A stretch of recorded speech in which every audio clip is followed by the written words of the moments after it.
precisa lembrar que esses objetivos requerem transparência, requerem governança. E ética é aquilo que você faz quando ninguém está olhando, né? A governança é aquilo que você deve exercer mesmo que ninguém esteja fazendo. Você não pode vender uma coisa e entregar outra, porque você causa muita satisfação. É uma medicina limpa mesmo, que vai ganhar você, vai ganhar o paciente, vai ganhar todo mundo. É você que é o prejudicado. Sustentabilidade, que é outro aspecto importante da governança. Então, essa transparência que a governança ajuda nisso daí, ajuda a gente a elevar o nível do serviço, indicando onde é que a gente pode melhorar.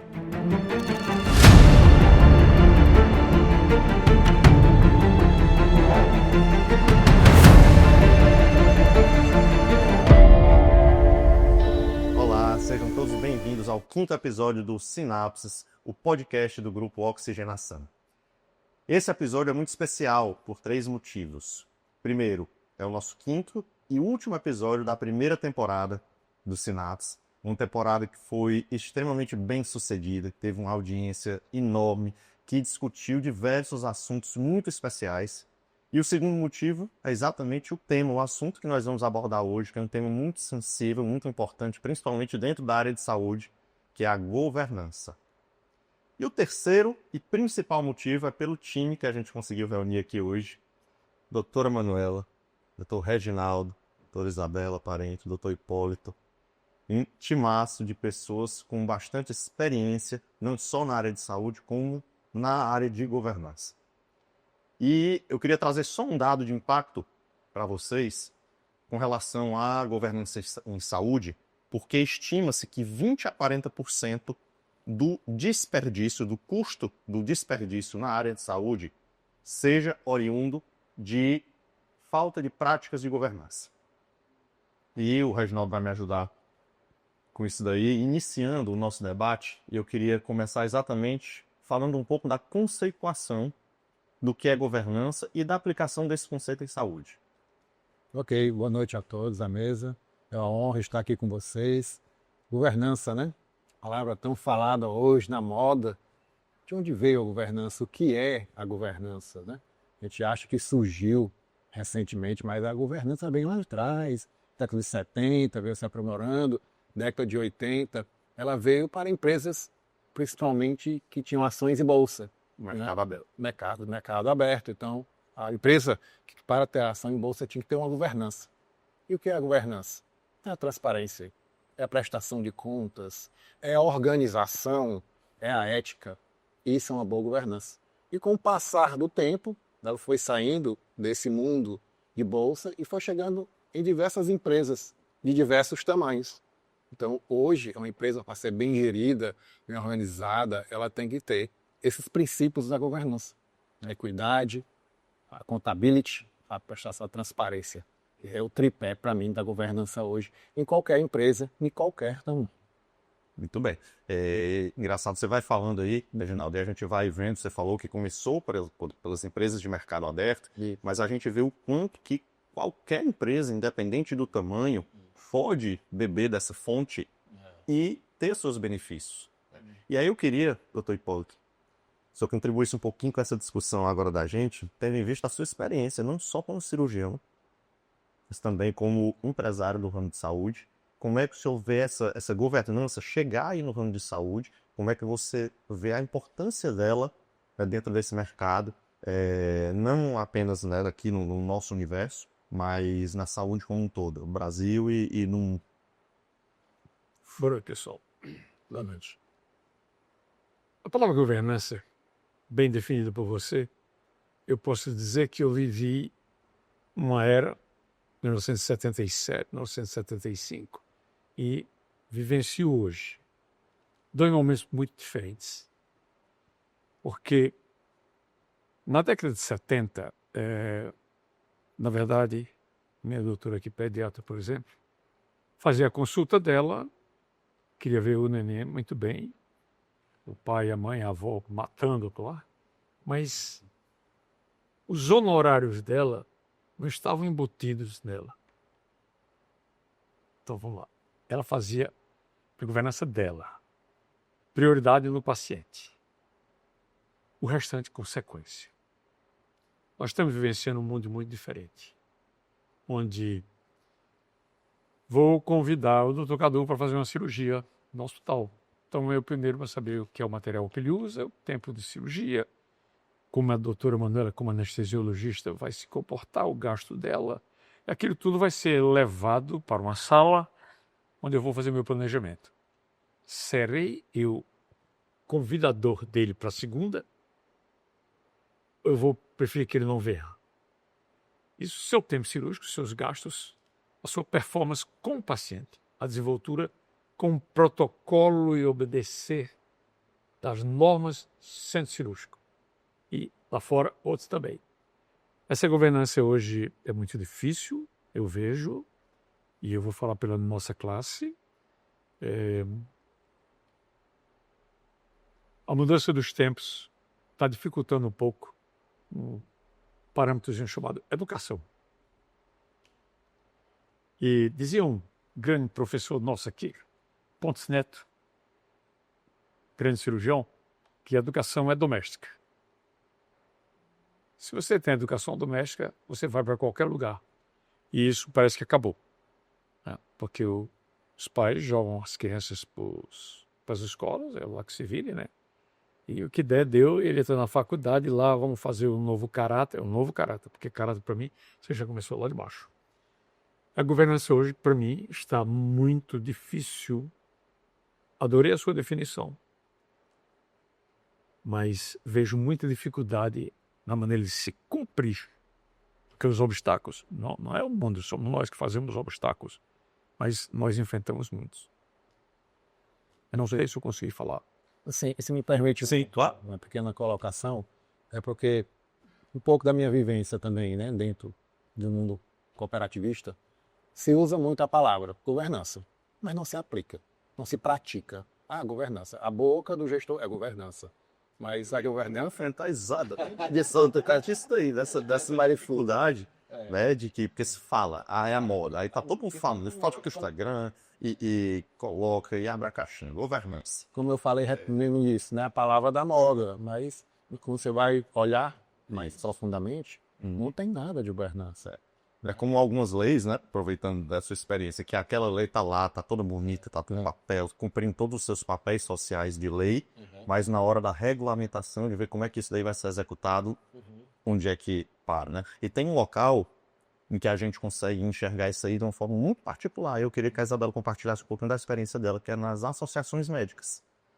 Isabela, como é que você vê ainda, né, trabalhando esse conceito de governança, como é que você vê isso daí chegando nas nossas associações? Aí estou falando, né, das diversas formas de associação, cooperativas, sociedades, enfim, né, tudo onde o médico se associa, os profissionais de saúde se associam. Como é que você vê a governança chegando nisso daí e a aplicação disso nessas sociedades?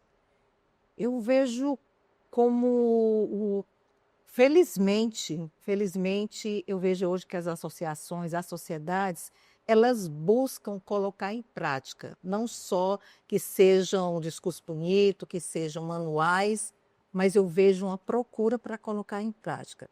Eu, como pediatra, como eu faço parte de uma sociedade brasileira de pediatria, a nossa aqui tem 80 anos, e faço parte da direção também da sociedade aqui, a gente enxerga isso muito no dia a dia. Uma busca constante procurando longevidade da instituição, formação de futuros líderes. Eu tive a oportunidade de presenciar há poucos anos uma eleição que era exatamente, o nome era Encontro de Gerações. Existe já essa preocupação, porque a governança, quando você quer verdadeiramente que ela se estabeleça, que ela seja cumprida, você tem que ter exatamente se preocupar com a sustentabilidade, que é outro aspecto importante da governança. Exatamente, a sustentabilidade. A sustentabilidade. Então, eu já vejo com bons olhos que há uma busca que esse discurso ele se materialize na prática. Um dos caminhos é esse. Por outro lado, uma outra associação também que eu faço parte na gestão, eu fico muito feliz porque nós temos um exemplo que eu vejo que deveria ser seguido por outros, que é a questão de investir no associativismo já ali na época de alunos, que é onde você coloca acultura, você acultura as pessoas, exatamente no que o senhor falou, a questão da educação.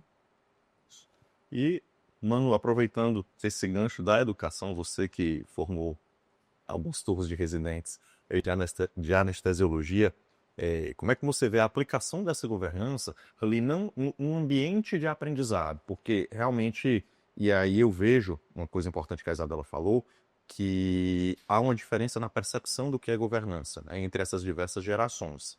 Mas o que é comum em todas elas é que um percentual dos médicos, dos profissionais de saúde que estão envolvidos nesses sistemas de governança não enxerga isso com importância. Enxerga, às vezes, como uma burocracia mais do que como uma ferramenta de transparência. Ou como um custo. Ou como custo, exatamente. Isso. E aí, como é que tu enxerga isso daí nos ambientes de aprendizado? A gente pensa que é uma habilidade que pode e deve ser trabalhada já durante a formação médica, né? Seja ela na residência ou até mesmo nas faculdades ainda. E que você trabalhando desde cedo, você consegue demonstrar que aquilo é importante para que as instituições permaneçam sendo fortes, permaneçam sendo representativas, que o profissional continue sendo respeitado e tenha crescimento no seu desenvolvimento de potencial como profissional liberal, como educador também. A gente tenta... Um gestor de associação. Também gestor de associação, e existem essas associações que precisam ser geridas dentro mesmo da própria residência. Por exemplo, sempre tem um representante dos residentes, dos ME1, ME2, ME3. Como a doutora Isabela falou, uma habilidade que ela é treinada também pela própria SBA, o desenvolvimento de lideranças, em todo o congresso da SBA, por exemplo. Acabamos de ter o CBA agora em Salvador. Todo congresso tem as mesas de gestão, não só para os residentes, como também para preceptores, e está sempre se discutindo gestão hospitalar, gestão em educação, gestão de carreira, gestão financeira.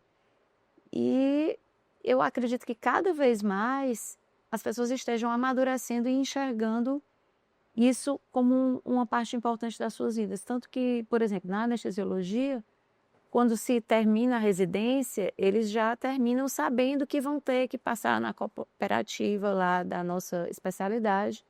E vão ter que passar alguns dias fazendo curso de treinamento, porque eles são treinados. Só entra quem faz o curso. Uhum.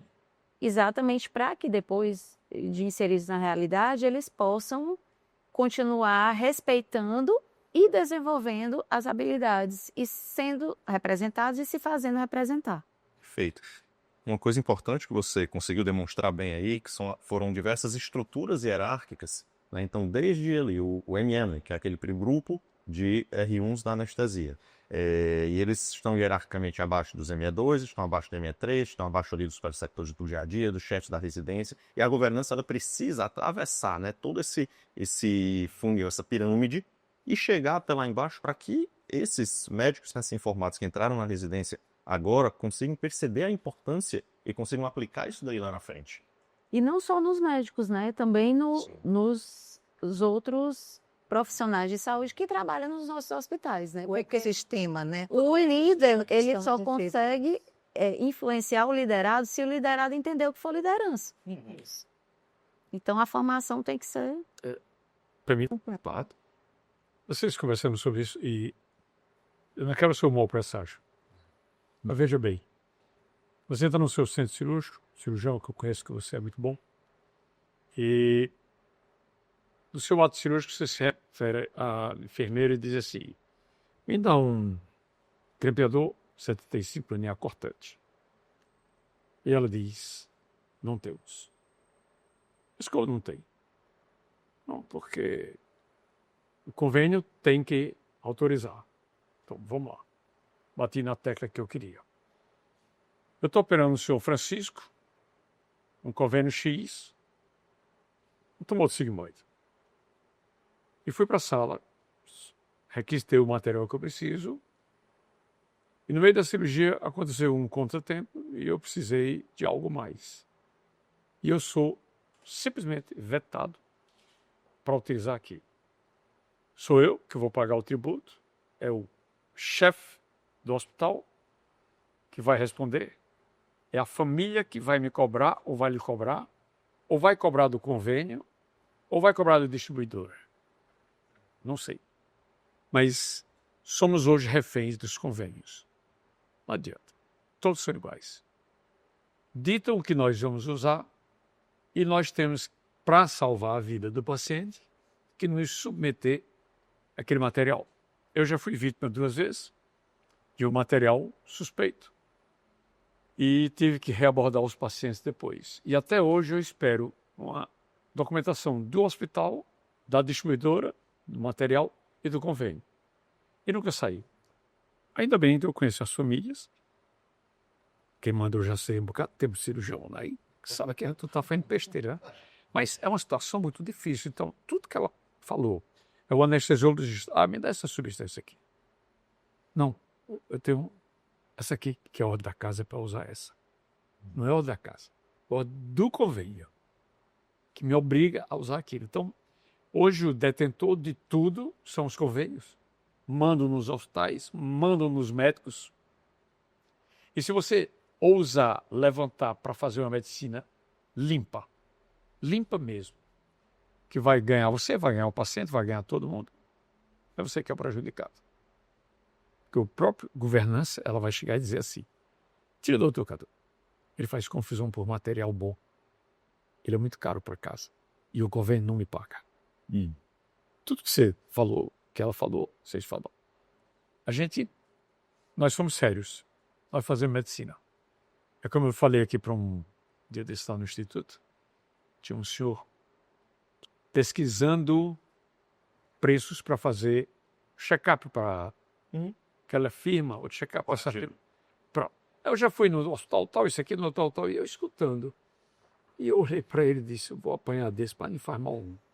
Meu amigo, eu queria só dizer uma coisa para você. Eu não vendo medicina, eu faço medicina. Se você compra, é fora daqui. Nós estamos encurralados. Todo mundo é sério. Ninguém quer fazer nada errado, mas nós somos forçados. Ele quer que aceita. Desculpa, 2 aspectos importantes aí. Primeiro, com relação a como esses princípios de governança eles precisam quebrar a barreira das organizações. Porque dificilmente você está dentro de uma organização única que não tem relações com outras. Sim. Então, tu deu o exemplo aí do hospital, que está relacionado com o médico, como pessoa física ou pessoa jurídica, que está relacionado com o convênio, que está relacionado com o distribuidor, que está relacionado com o centro de tudo, que é o paciente. Sim. Então, a governança ela tem que passar por essas diversas barreiras, né, existentes entre as organizações. E também percebi, o senhor falou muito sobre riscos. Tá? E aí eu queria, antes da gente passar para os desafios da governança, queria que o Reginaldo explicasse um pouquinho para a gente as diferenças desses diversos termos que a gente está utilizando aqui, até para ficar um pouco mais didático também, né? A questão da governança, a sustentabilidade, dos fiscos e desses outros termos que é do compliance, né? Esses outros termos estão sempre associados ali e que muitas vezes alguém mais leigo pode confundir, mas a gente sabe que tem suas diferenças específicas. Eu queria discordar um pouco, com todo respeito, doutor, quando o doutor falou assim, a governança nega, né? O senhor disse que a governança do... Você pede um material e diz assim, a governança não me... Acho que o doutor colocou desse jeito. A enfermagem, A enfermagem, ela né? usa a palavra governança para dizer assim, É isso que eu falei. Exatamente. É feita de maneira errada. A governança, como o doutor disse, é a sustentabilidade. Da definição, entender o que é. Porque se você realmente tem uma governança, ela tem que achar o equilíbrio do plano de saúde, do hospital, do médico e do paciente, né? Em garantir o seu direito fundamental, que é o acesso a ter saúde. Dentro da governança, que a gente fala dos riscos, né? Aí que eu vou tentar usar a linguagem de gente, que um grande mestre meu fala, risco o que é? É uma probabilidade de acontecer e qual impacto vai causar dentro daquela estrutura. Isso é um risco. Então, qual seria o risco de você usar um material de menor qualidade Ou qual seria o risco de negar isso aí, né? Negar por negar, dizendo, a governança negou. Isso tem consequências, né? Jurídicas, reputacionais, ou até mesmo vida do paciente. Então, se equacionar isso aí, a sustentabilidade, o risco e a governança feita de maneira correta. Você achar esse equilíbrio, né, que é a questão disso. Até porque ela precisa entender não só situações internas, né? A governança ela precisa reger não só essas relações internas, mas também entender que aquela empresa tem essas outras relações e saber, e aí você utilizou muito bem nessa questão, né? Dos riscos dos diferentes caminhos que podem se tomar nessas relações. Exatamente, porque os riscos são diversos. Reputacionais, regulatórios, jurídicos, financeiros, tributários. Né? Então, N riscos que a gente pode causar. Aí, me permita só sair um pouco do mundo da saúde, que estava na mídia, né? Um grande varejista, acho que vocês acompanharam, ela tinha ação em bolsa e ela fazia os balanços, o controle de estoque. E tinha furos gigantescos nesse controle de estoque. E contrataram a auditoria, o compliance lá, e apontou. Não, tá errado. E resolveram pegar esses apontamentos do compliance e lutar de baixo porque a empresa tem ação na bolsa, então esconderam. Não se calculou o risco, ele foi descoberto. E aí pegou muito mal, as ações despencaram. Então é um exemplo de risco do que pode uma má governança. E pode ser aplicado também em nenhum da saúde. É como eu falei no começo, muitas vezes fala governança, mas não tem a governança. Realmente não tem. E quem tem a governança, que gere o risco, que calcula, se você tem uma gestão baseada em risco, esse tipo de coisa não acontece. É porque nós temos a mania, nós como ser humano, de achar que nunca vai acontecer com a gente. Que sempre vai, faça assim, faça assim. A fé é porque, nessa situação hipotética, se um hospital tivesse uma boa governança, ele teria os protocolos e nos protocolos haveriam as exceções. E aí não precisaria pedir autorização para ninguém, bastaria seguir o protocolo. Protocolos, procedimentos. Porque né, também é outro aspecto super importante, a normatização. Isso. E também a disseminação. Eu entendo por que o doutor Hipólito dá um exemplo como esse.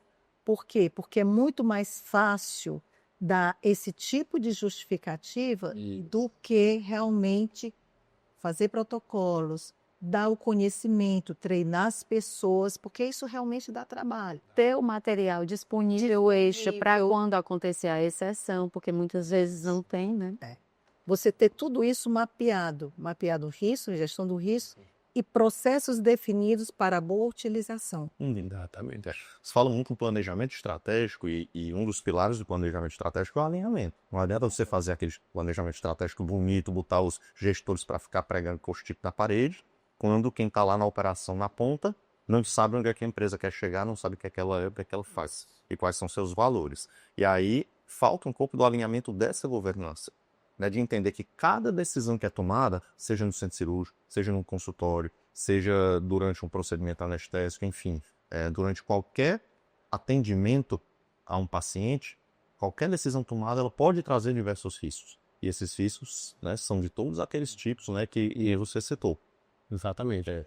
E acabei de inventar aqui uma definição, pegar uma definição de que ética é aquilo que você faz quando ninguém está olhando, né? A governança é aquilo que você deve exercer mesmo que ninguém esteja fazendo. E um aspecto importante também que a gente precisa considerar, porque hoje o conceito de governança está muito contemporâneo. Isso. Porque quando você começou a falar que lá atrás era de um modelo e hoje está de outro, o que é que significa? Porque lá atrás relacionava muito ao aspecto econômico-financeiro. Hoje não. É o econômico-financeiro, mas relacionado com o meio ambiente, com o social, com a diversidade. Então, é todo um complexo. Ele se expandiu. Ele se expandiu. E felizmente, porque o mundo mudou. Mudou. Está em constante transformação. Isso. Né? E a sociedade cada vez mais evoluindo, e a gente precisa abarcar todas essas e ter um olhar plural, né? Isso. Ter um olhar plural. Até porque o cliente, assim, deixando claro que eu não gosto de usar esse termo quando a gente trata de saúde, mas, assim, só para trazer uma perspectiva de mercado, né? A cobrança dele está diferente. Então, ele começa a enxergar valor, e aí isso já vem de pelo menos uma década, talvez um pouco mais de tempo, ele começa a enxergar valor nesse tipo de iniciativa. E é onde a gente, da sigla da moda, o ESG, né? E aí a gente vai lá no G, porque o meio ambiente tá muito na vitrine, social também, mas é aí, quando a gente olha para dentro das nossas organizações, para as nossas associações, e a gente precisa ver que o G lá do ESG é o G de governança. Sim. Então isso daí precisa ser uma prioridade, talvez nem como prioridade estratégica, mas precisa estar ali em todos os objetivos estratégicos, precisa lembrar que esses objetivos requerem transparência, requerem governança. Você até citou aí o cliente / paciente, né, digamos assim, porque uma coisa, 20, 30 anos atrás, que a pessoa não tinha acesso à informação disso. Hoje ele tem acesso, ele quer ser o médico também, digamos assim, quer ser o advogado na palma da mão. Então ele questiona, ele indaga o que ele acha, que lendo aquilo ali rapidamente, né, e faz capaz de ele bater com você, né, tecnicamente. Por isso tem que ter a governança forte, para você não ter esse tipo de questionamento. E uma das coisas que os pacientes mais questionam, e aí eu queria que falasse um pouquinho disso, é com relação à segurança. Então, assim, começa a haver uma certa transparência sobre quais instituições são mais seguras, quais têm ali os seus dados disponíveis, né, publicados ali, que tornam realmente aquele hospital, digamos assim, ou aquela clínica, aquela instituição, com um índice de segurança, né, do paciente melhor. Eu gosto muito de comparar anestesia com aviação. Já fizemos essa comparação aqui. Porque quando a maioria das pessoas vai pegar um avião, quer escolher uma companhia aérea de confiança, a mesma coisa quando você vai escolher um hospital para você fazer uma cirurgia.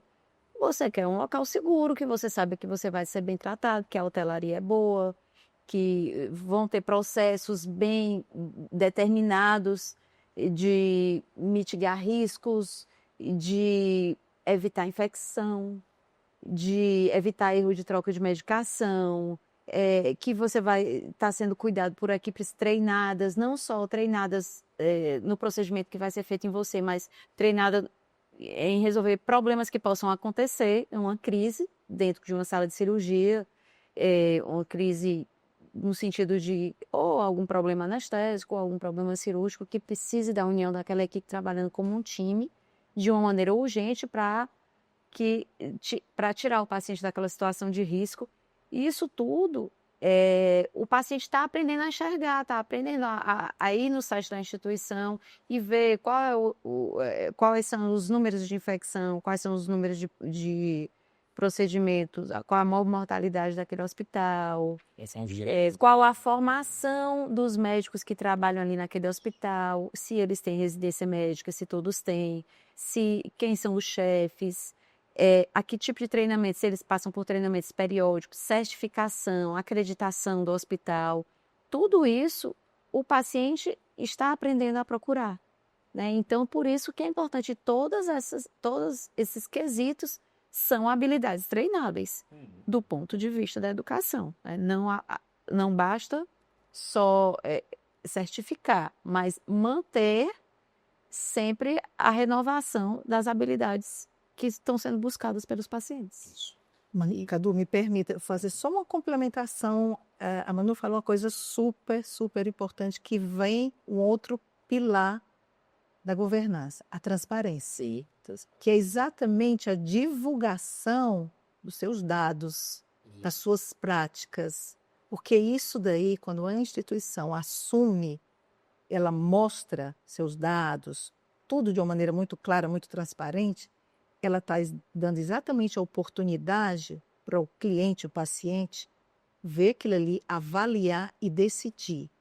E com certeza, por isso que a gente fala tanto que é importância a governança, porque isso é uma maneira também de você atrair clientes, de você adquirir uma credibilidade de você se tornar uma referência. Então, se enxergarmos dessa maneira e formos nesse caminho, se você cumprir exatamente o que preza, né, o que a governança prega, certamente você acaba tendo resultados, inclusive financeiros, positivos. É por isso que a governança, como disse, nasceu em empresas listadas na Bolsa. Isso. Ela tinha que mostrar a credibilidade dentro dessa governança. Se você não mostra, você nem é. Também é uma faca de dois gumes, porque se você mostra um dado, mas quando o paciente participa da experiência daquela instituição e ele não vê equidade, se ele não vê igualdade entre o dado apresentado e a experiência que ele teve, não vê semelhança, Que aquele dado gerou uma expectativa.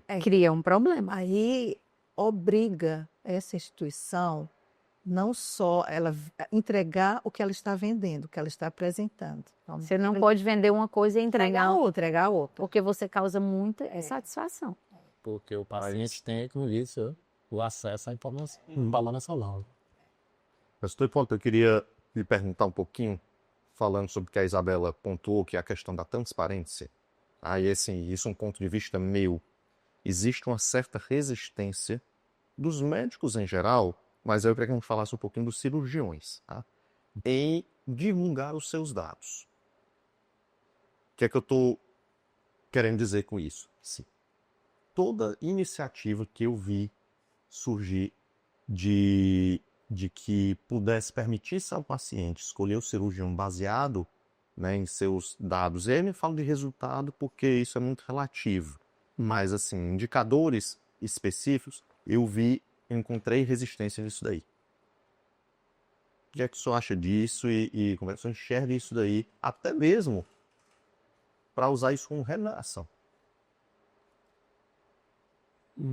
Vou começar citando um momento de loucura. Quando eu me formei, eu saí de casa, saí na residência, fui a a 2 quadras daqui existia uma livraria, que acabou-se. E eu entrei lá, vi 2 livros, capa verde. Eu comprei, você abria para anotação. Eu disse, eu vou levar isso aqui comigo. Sabe uma coisa? Tudo que eu anotar na minha vida, tudo que eu operar na minha vida, eu vou anotar nesses 2 livros. Eu botei na pera. Tudo que está escrito nesse livro, garanto que é verdade. E comecei. Era meu cartão. 10 era? Como? 10 e 10. Ela veja. Pronto. Loja de livrarias. E eu tenho esses 2 livros até hoje. O senhor já está pertinho de encher. Mas tudo que eu opero, eu anoto. E todos os dados patológicos da minha vida que eu operei, eu tenho guardado. Bom, o cirurgião não perde. O cirurgião não erra. O cirurgião é onipotente. Ele é Deus. E Deus se parece com ele. Então, começa a coisa daí. Eu acho que a lisura de tudo que você faz é a melhor forma de você conviver com os seus próprios colegas. Claro. Enquanto às vezes você estava aí operando, que eu entrava na sala, brincava com você, brincava com você, coisa e tal, mas eu via vocês operando, eu aprendia também. Uhum. Eu adoro operar e adoro aprender. Mas,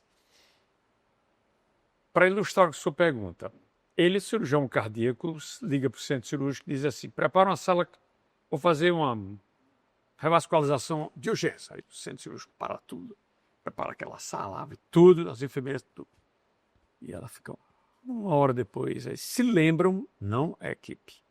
A enfermeira pega o telefone e diz, olha, a cirurgia da doutora Isabel já foi suspensa, viu? Liga o telefone. Aquela figura impoluta do cirurgião-chefe, ele passou pela faculdade, mas esqueceu de algumas aulas. E dentre elas, da educação. Na hora que ele desistiu daquela cirurgia, mesmo se ao lado tivesse acontecendo a mesma cirurgia, eu estaria ganhando menos do que eu já perdi nessa daqui. Sim. É uma coisa absurda. Mas o cirurgião não aceita, eu sou o chefe e vou lá dizer, o bicho, tu fez isso, cara. Tem um prejuízo. O que é que você queria que eu fizesse? Não existe diálogo. Quando eu montei um hospital aqui em Fortaleza, eu trouxe tudo que tinha de bom e de melhor.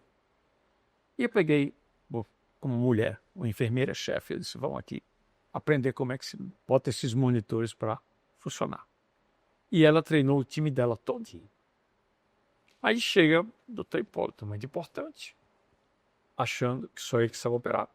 E você monitor, aí tirou tudo do lugar, bagunçou tudo. Aí ela chega bem humilde. Disse, não, doutor, é assim que você faz. Pá, pá, pá, pá. O doutor deixou de frequentar o hospital. Porque ele não sabia, porque ele não tinha humildade para aprender. E ele só sabe brigar. Ele deixou de ir ao hospital. E a enfermagem cada vez subindo. Noutra cena, eu vi numa UTI uma enfermeira ser trucidada por um cirurgião.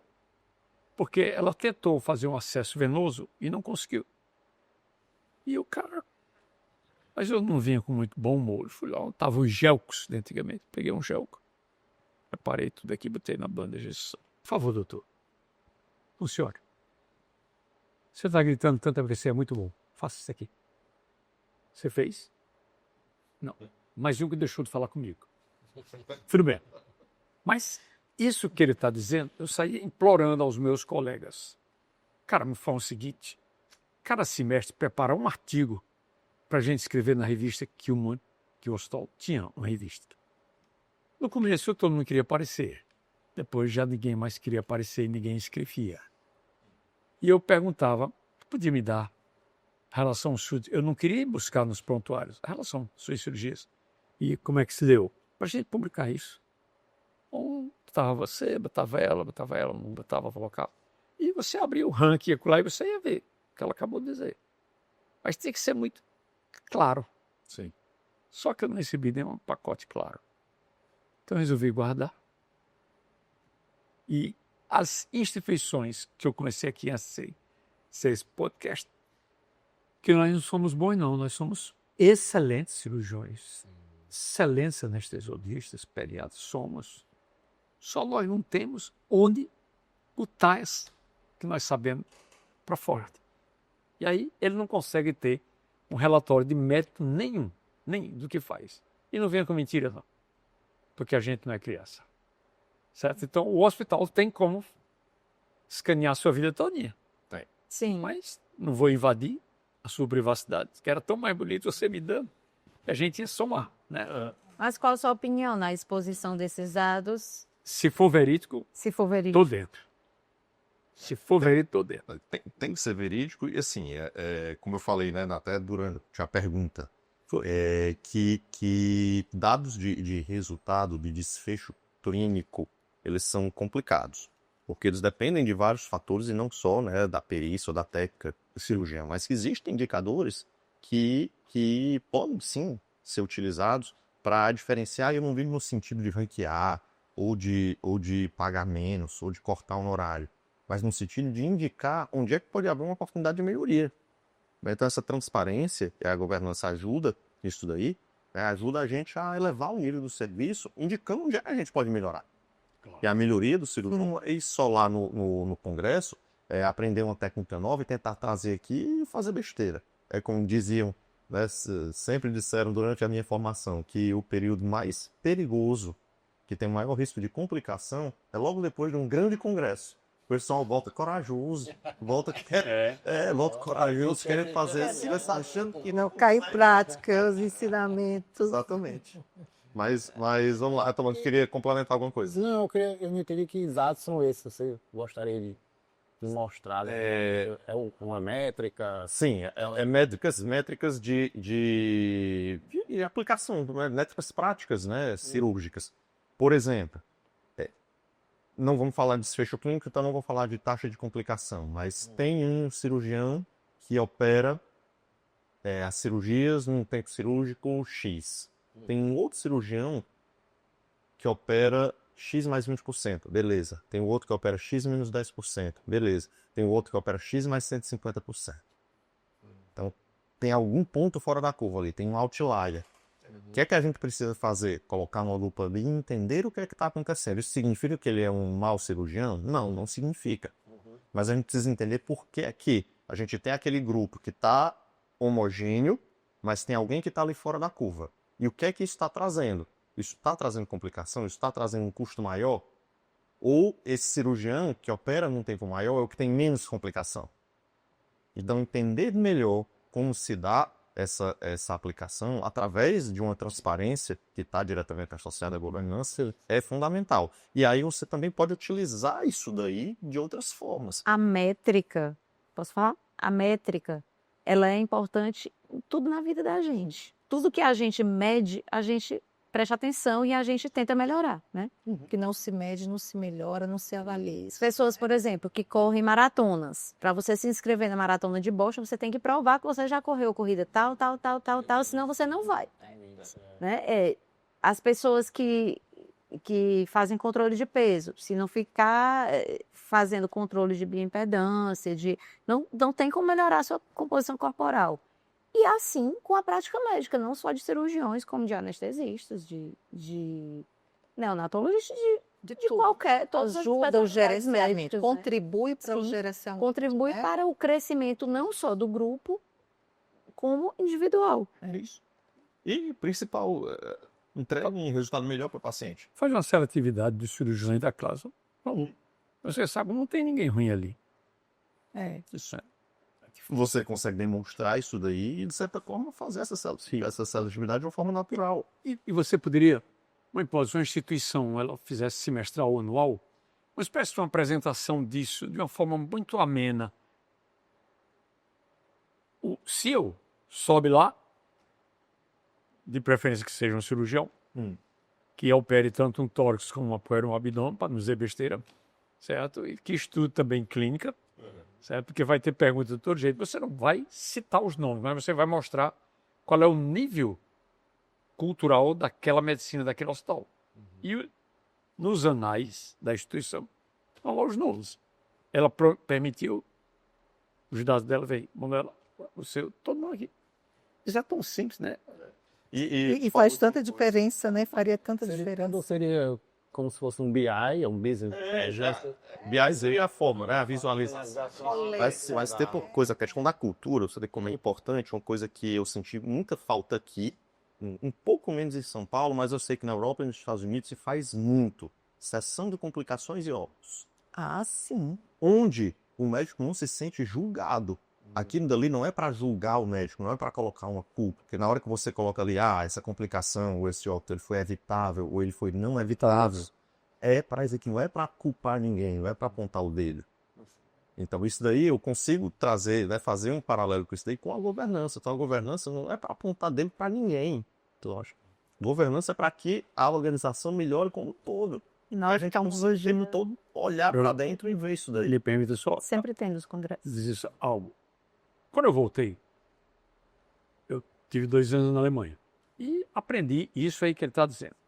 Eu cheguei aqui, eu liguei para ela, para você, convidei esses 4 cirurgiões para ir para o consultório. 20 horas, estava terminando todo mundo dos seus. Rapaz, vamos se reunir aqui? Então eu peguei meu caso, peguei 2 casos meus e expus como é que a gente poderia a conduta nesse paciente. Fiz a primeira sessão. E a segunda disse, olha, traga caso seu.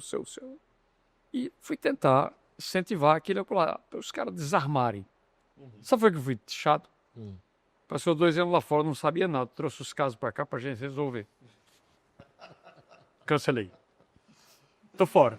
Então, é cultura. É cultura. É cultura. É cultura. Mas isso faz parte também dos processos de acreditação. Exatamente, você discutiu o desfecho que não era o adequado até para você evitar. E aí a gente vai parar de novo na questão da governança e tem um nome muito atual que se usa para isso.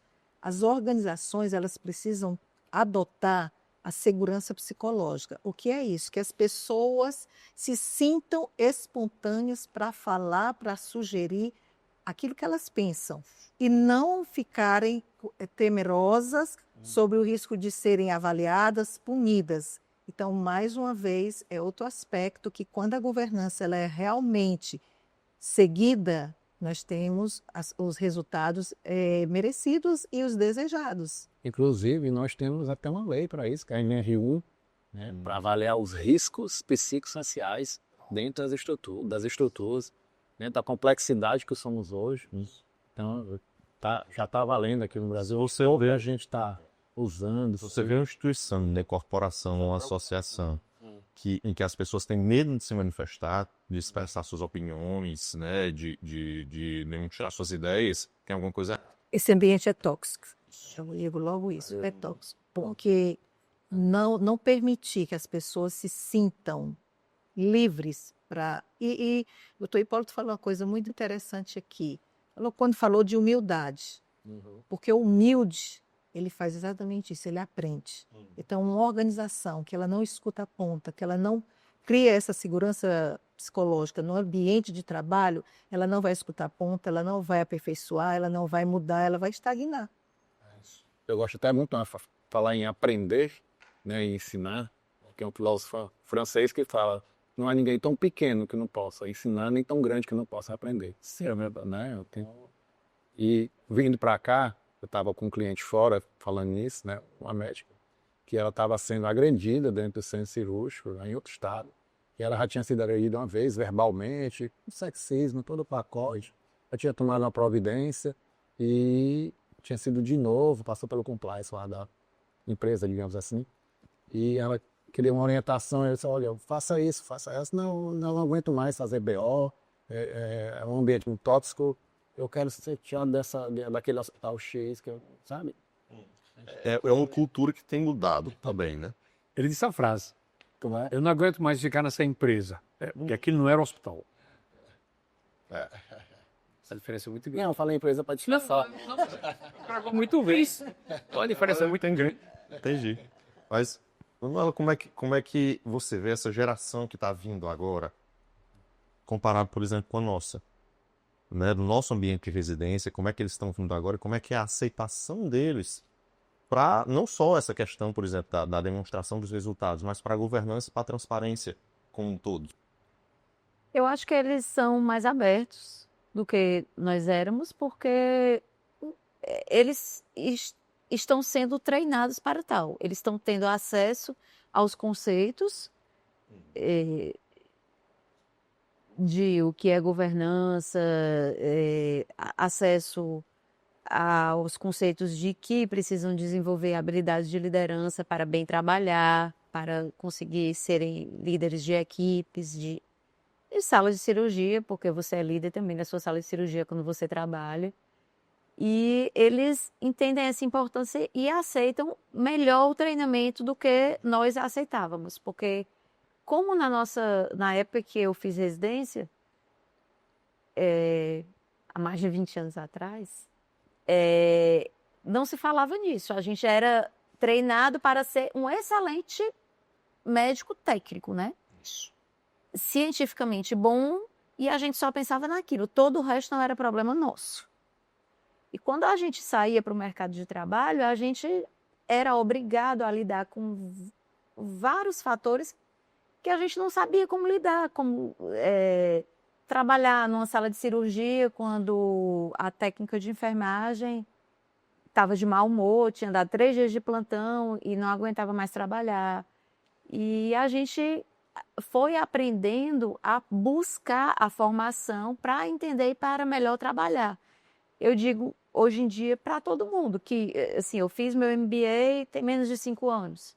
E que eu deveria ter feito o contrário. Eu gostaria de ter feito o MBA antes da residência, porque eu teria adquirido mais habilidades na residência do que as que eu adquiri. Eu adquiri habilidades técnico-científicas e eu teria adquirido habilidades de gestora também, dentro da residência. Gerenciarei o seu olhar, que ensinarei o seu olhar, Sim. com certeza. E eu sinto que assim, é muito bom hoje em dia, porque nós temos os preceptores todos enxergando a importância da formação em gestão, indo buscar, não todos, mas uma grande parcela, e todo mundo vai meio que crescendo junto e os residentes vão também. Eles já pensam em, inclusive assim, você vê pessoas que saíram há pouco tempo da residência, há menos de 5 anos, já indo atrás de MBA, já exercendo papel de chefe em algum hospital da cidade, já trabalhando junto à cooperativa de anestesia, entendendo que todos nós estamos ligados a instituições, a importância do networking e do bem circular e do bem trabalhar em grupo e de respeitar a política do hospital que você está inserido, sem ter a cabeça tão fechada de dizer que, mas eu só faço se for assim, assim, assado. Não, posso fazer assim também, dentro desses critérios, de entender o fator, a importância do diálogo e da formação continuada, não só no quesito científico, como no quesito de gestão também. Essas habilidades É muito importante. É porque isso aí é uma falha da nossa geração, academicamente falando. Nós somos preparados para sermos profissionais, né? Tecnicamente, mas a gente não vê gestão, a gente não vê mercado, nem do direito, da engenharia, da medicina, a gente não viu isso, né? Hoje está tentando mudar isso. Eu já digo até que essa geração é esperta demais, assim, graças a Deus. Sonhador demais. Porque eles saem assim, a gente enxergava um mercado de trabalho quando a gente saía. Não, eu vou sair aqui, vou ter um emprego público, vou entrar na cooperativa tal, vou me credenciar na cooperativa Y, e isso aqui vai ser o meu mundo. Eles não, eles têm uma vida digital, uma vida presencial, eles não querem trabalhar dentro de hospital todos os dias da semana, porque eles querem também estar no consultório, eles querem estar livres também para fazer alguma coisa da vida pessoal. E isso é muito bacana, porque eles conseguem enxergar e fazer tudo melhor. E eu acho que é uma troca. Da mesma maneira que eles aprendem habilidades com a gente também aprende com eles. É muito bacana. E eu acho assim que o quesito, a educação, ele deve estar inserido, é salutar que ele esteja inserido em toda a governança, não só em relação aos mais jovens, mas em educação continuada das pessoas que já trabalham lá há mais tempo, no treinamento dessas pessoas que não foram submetidas a esse treinamento na residência, na preparação para a aposentadoria das pessoas que estão trabalhando lá e não tiveram essa formação. Eu penso que essas pessoas que estão perto de se aposentar podem ser trabalhadas em relação à gestão para desenvolver habilidades que possam fazer essa transição do lado operacional para um lado mais de mentoria, porque tem muito a ensinar essas pessoas que estão em fim de carreira, tem muito a ensinar para as pessoas que estão começando ou quem está ali no meio. Então, tudo isso, a governança tem que saber abraçar e penetrar em todas essas categorias profissionais para fazer com que essa transição seja guiada pela governança e não a iniciativa da própria pessoa. Às vezes a pessoa está ali, está doida para mudar de lugar, para ocupar outro espaço, para ter uma vida mais tranquila, mas não sabe por onde. E se você tem uma gestão que apoia e que mostra, olha, vamos ver aqui as opções para você se reinventar, para você mudar um pouco, ficar um pouquinho aqui, um pouquinho ali. O Banco do Nordeste, por exemplo, não sei se eu posso falar de nome de instituição, mas assim, tenho nada com o Banco do Nordeste. Se eu li uma vez eu li numa revista isso, é um dado que eu li numa revista, uma Veja, não sei. Eu li que o Banco do Nordeste tem um programa de aposentadoria, de transição de aposentadoria, quando as pessoas, 10 anos antes das pessoas se aposentarem, já começa a conversar com essas pessoas sobre isso, como é que vai ser, o que é que elas pensam, como é que elas já podem ir desenvolvendo habilidades fora só do profissional. Extremamente aplicável em... Para que elas se preparem para chegar lá. E não assim, vou me aposentar ano que vem e agora. Né? Você vai estudando também. Então, a educação, ela está desde o berço até a transição final. Não deixa de ser sustentabilidade, longevidade das instituições, linha de sucessão, tudo isso, né? Tem que ter esse olhar atento para isso também. A hora de saber sair para o outro entrar. Exato. Fiz uma transição similar a isso recentemente. São de líder. Passei anos trabalhando na residência médica de um hospital, né? Cheguei até a oportunidade e foi ótimo. Cheguei até a ser chefe da residência por algum tempo. E foi ótimo tudo, assim, concretizar tudo que eu aprendi em todos os anos que eu passei lá. Mas chegou uma hora que eu resolvi passar para uma pessoa que tinha sido formada também pela gente. com os mesmos valores que eu fui formada, que foi formada na nossa casa, assim como eu fui, e passei com o coração tranquilo, muito feliz de ter feito isso, de estar dando a oportunidade daquela pessoa crescer e também deixar a marca dela lá, assim como eu sei que daqui a algum tempo ela vai fazer a mesma coisa e vai passar para outra pessoa. Porque eu acho que nós temos que ocupar os espaços, formar as próximas pessoas e sair para ocupar outros espaços, porque a vida é movimento. A gente não pode estar plantado, porque se a gente fica plantado, não oxigena. Gostei. Formação de novos líderes. Isso. O respeito pela pessoa que o banco tem, né? Lembrei de um amigo que trabalhava numa grande multinacional suíça e ele ia ser demitido. E essa empresa da Suíça disse, olha, você vai ser demitido daqui a 6 meses. Que prepare-se. O tempo dele já que se já prepare-se. Acho que ele, se tivesse cometido alguma coisa muito grave, vocês já sumaram. Mas não, dentro da normalidade, a empresa tem um cuidado de ele se preparar para sair da empresa. Isso é uma boa governo. Sim, sim. Voltada para a sustentabilidade da pessoa. Reginaldo, eu queria trazer uma pergunta a gente. Né, tá iniciando aqui o último bloco. Mas. Pois é. Pode ir até meia-noite. Mas eu queria que tu falasse quais que a gente vai falar agora, dos desafios e dos vieses da governança. Mas aí eu queria que tu explicasse um pouquinho para a gente quais são os marcos regulatórios de governança que a gente tem hoje, dentro da área, que é aquela questão da execução, que são aplicados também dentro da área da saúde, né? E aquela questão da execução. Então, falar de governança é muito bonito, é governança, é transparência, é sustentabilidade, mas como é na prática que a gente aplica isso? É dentro da regulação da área da saúde, né? Nós temos, se for uma cooperativa, na Lei 5764, ou compliance regulatórios. Dentro de operadoras, a ANS, tem as leis, os regulamentos da ANS. E a gente até deu uma palestra semana passada sobre isso, sobre essa regulação dentro da área da saúde. Porque nós vivemos, todo mundo na sua profissão tem um problema, né? Você tem esse problema de convivência dentro do direito. Nós vivemos um manicômio jurídico, né? Só um rápido exercício. Quem acha que no Brasil aqui a gente tem em torno de 1 milhão de leis novas? Quem acha que tem aqui? Não? 2 milhões. Vou chegar no número. Nós temos 7 milhões de leis, de regulações. Né? Cada órgão regula, o Banco Central, a ANS, o Ministério da Saúde. Então, dentro desse manicômio jurídico, diga aí, dentro da área da saúde, nós estamos em torno de 1 milhão a 2 milhões de normas jurídicas. Né? Então, isso é muito difícil de lidar, de ter essa governança, se não tiver hoje um bom compliance, ferramentas de gestão, né? A própria IA, que veio para nos ajudar em relação a isso.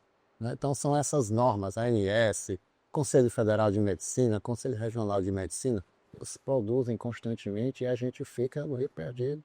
Então, a gente tem que ter isso na palma da mão, bem estruturado, bem treinado, bem divulgado, né? Para que a gente possa ter uma sustentabilidade do negócio, da cooperativa, da operadora e, mais importante, da pessoa.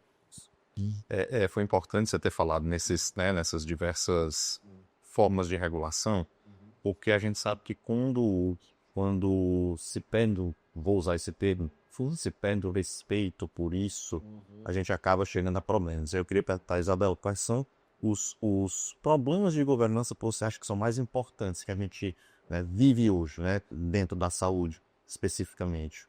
Qual é o maior desafio para que a gente consiga aplicar a governança de uma forma plena? Primeiro é aculturar as pessoas nas organizações, o que realmente é a governança. E eu acho também que eu me preocupo muito com essa questão da sustentabilidade e longevidade das instituições. E tem um ponto que eu acho que isso daí ele transpassa por várias empresas, organizações, que nós aqui no Brasil muitas vezes sofremos muito com, não só no Brasil, mas nessa questão de sucessão. Sim. Porque um ponto que eu acho muito crítico é quando há uma mudança de gestão e não se dá continuidade nos projetos. Eu acho que isso aí é um dos grandes desafios em todas as esferas que tem esse processo sucessório, é você não dar essa continuidade. Porque, por princípio, muitos projetos eles são o quê? Para a saúde coletiva da sociedade, das pessoas. Então, muitas vezes, as pessoas querem personificar. E não pode ser dessa maneira. Ele tem que ser propósito, ele tem que servir, ele é propósito quando ele serve para uma comunidade, para as pessoas. E eu fico muito, assim, triste mesmo, quando eu vejo que grandes projetos não conseguiram ter uma longevidade, uma continuidade, por conta de mudanças políticas, decisórias, e não estão pensando aí nas pessoas, estão pensando exatamente olhando para próprio, né? Para si, digamos. Então, acho que isso aí é um dos grandes desafios. Você citou aí eu considero que são dois polos do mesmo problema, que é exatamente a questão sucessória. Ao mesmo tempo que não pode haver uma ruptura total, as pessoas têm que entender que os ciclos terminam, novas pessoas entram e elas devem seguir o trabalho, claro, fazendo ajustes que são devidamente necessários, né? E, por outro lado, também não existe o monopólio da virtude. Não existe um grupo ou uma pessoa, né, um líder mais carismático que seja, que não, a virtude só está ao redor daquela pessoa, ou é o único grupo que é capaz de trazer os resultados ou fazer todo o bem para a corporação, né? Então são dois polos, por isso que a sucessão ela precisa ser discutida, ela precisa ser formada, e dentro dessa formação, desse processo, precisa haver uma renovação salutar. Ela é necessária, e tendo em conta isso aí, tem que servir as pessoas, né? A comunidade, e não a grupos específicos. Isso. E teve uma coisa muito interessante que o doutor Hipólito citou, que foi naquele caso que eu disse que foi lá no centro cirúrgico, foi lá com o enfermeiro, que é quem vai estar ali na ponta da operação, vendo ali, zelando por aquelas salas, mexendo ali, né, naqueles monitores, ensinando como é que ela tinha que fazer para que não se gere nenhum risco daquilo dali, né? Então, eu queria que o senhor compartilhasse um pouco mais dessa experiência, de como que a governança, através dessa renovação salutar, ela pode chegar ali até a operação, até a conta, para entregar o resultado para o nosso foco, que é o paciente. Me desculpe, eu não sou financista, não sou. Mas o maior problema da saúde hoje é só dinheiro. Nós não ganhamos o que devemos, nós não temos o que pensam que nós temos, e tudo que nós vamos fazer, nós precisamos ter muito dinheiro. O hospital, 80 leitos hoje, 2 UTIs, não mais do que isso, para botar de pé 300 milhões. Onde é que você vai buscar 300 milhões numa economia dessa falida? Para colocar dentro de um hospital, onde você vai ter um retorno, um payback 5, 6 anos. Olha lá. E que os honorários médicos são pagos, eu não sei nem o que é que eu possa dizer. O senhor cirurgião sabe o que é que eu vou dizer. Eu peguei uma tumor sigmoide, 5 anos depois, esse camarada chegou com um nódulo no mesentério, fui para a sala. Além das aderências 1000 que tinha lá dentro, eu estava com um tumor acestado em cima da horta. Aí eu disse, pai, não tinha outro lugar para aparecer um tumor desse homem? Bom, gastamos 6 horas, mas ressecamos. Eu estou contando isso porque aí ontem eu recebi o pagamento, 3 meses depois. R$ 2.700. Eu achei fabuloso. Uma Lamborghini daria para eu comprar. Aí eu recebi isso, vou para casa, tem uns 2 times de futebol jogando e teve uma prorrogação. E quando eu cheguei na sala, estava lá um atleta e um camarada massageando ele, corpo inteiro, e fiquei parado olhando. E a minha mulher disse, tá olhando o que esse? Gozado, eu termino a cirurgia depois de 6 horas, não tenho um banco para me sentar, não tenho uma garrafa d'água para eu tomar, não tem nada para me agradecer. E esse desgraçado ganha uma fábula de dinheiro, não fez bem a ninguém, e ainda tem alguém massageando. E eu estou todo quebrado aqui, vou deitar agora. Então, a verdadeira medicina que nós estamos vivendo, eu vou voltar à frase, nós somos fantásticos e nós somos mágicos, porque vivemos sorrindo. E ninguém nos paga nada, mas quer ter direito a tudo. por que é que o senhor não coloca aqui um hospital? Isso aqui foi dito, só vou omitir o nome da pessoa. O senhor pretende fazer um hospital? Eu estou pleiteando. Eu disse, faça, doutor. Olha, eu fui visitar agora um hospital em Recife e no banheiro o perfume era Bulgari. Eu disse, que besteira, vou botar Dior. Você paga? Você não paga. Então vamos ser honestos. Nós queremos fazer do bom e do melhor. Claro que nós queremos. Sim. Nós somos vaidosos. Por Quem natureza. paga? Eu preciso ter 2 enfermeiras em cada posto. A enfermeira burocrática é a enfermeira do paciente. Uma só, esquece. Não dá. Você tem que ter uma enfermeira na UTI para cada 10 leitos. Você tem que ter uma técnica de enfermagem para cada 3 leitos. Concordo com você. Acho que devia ter mais. Quem paga? Então, nós estamos vivendo uma era de uma medicina robótica. Você tem 20 milhões para comprar um robô. Cada pinça daquela só dá para 10 cirurgias, agora talvez venha para 20 cirurgias, mas é uma fábula. O treinamento que eu vou colocar o meu time todinho, tenho que comprar uma central de esterilização específica só para aquilo. Não é fácil, eu vou treinar o cirurgião, porque não é uma semana de treinamento de robótica que você vai operar. Não, é isso não. E a robótica, ela é bonita, a mulher pinta o cabelo, chega em casa charmosa, mas para você operar um robô, laparoscopia também. Eu tiro a cabeça um robô numa endometriose violenta, numa cirurgia urológica, prostatectomia, não pode ter nada mais tão bem engenhoso que aquilo. Mas eu posso operar uma vesícula sem isso. Eu barateio. Então, a governança vai começar de quanto é que ele gasta? Quanto é que ela me custa? E quanto é que o médico vai ganhar? E eu vou receber o dele do convênio com quanto tempo? E quando eu receber, eu vou repassar? Ou eu vou aplicar? E um mês depois que eu repasso. Essa é a realidade. Então é preciso ter uma arte tremenda hoje para uma governança. Mas para mim, o maior problema é financeiro. E dizer aquilo que a gente já falou aqui outras vezes nos outros episódios, a questão da teoria econômica. Daí não me chamou. Perdeu a aula, né?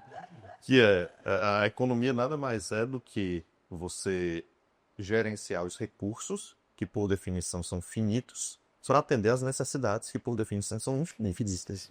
Então, esse é um desafio. Malabarismo, né? Grande desafio. Dentro do horário médio, nas nossas associações, na própria governança. Então, assim, o Reginaldo falou bem no começo, muitas vezes o gestor vê assim, a governança, o compliance não custa, porque ele vai ter que pagar alguém para poder fazer aquilo para ele, para poder orientar.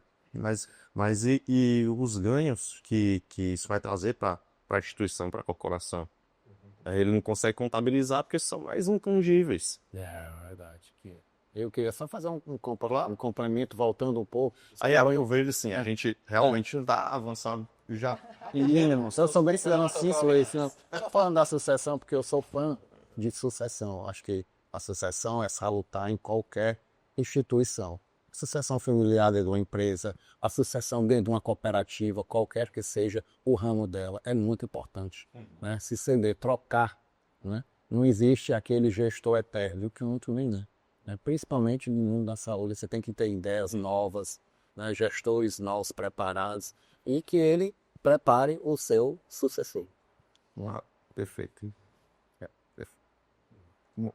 Suas considerações finais, Regina. Qual é o recado que você quer deixar aí para a audiência, né, do podcast, principalmente para médicos, né? Mas assim, a gente já sabe que tem diversos profissionais que estão acompanhando aqui o Sinapses, oxigenação, mas de que é que você queria deixar para o take-home message?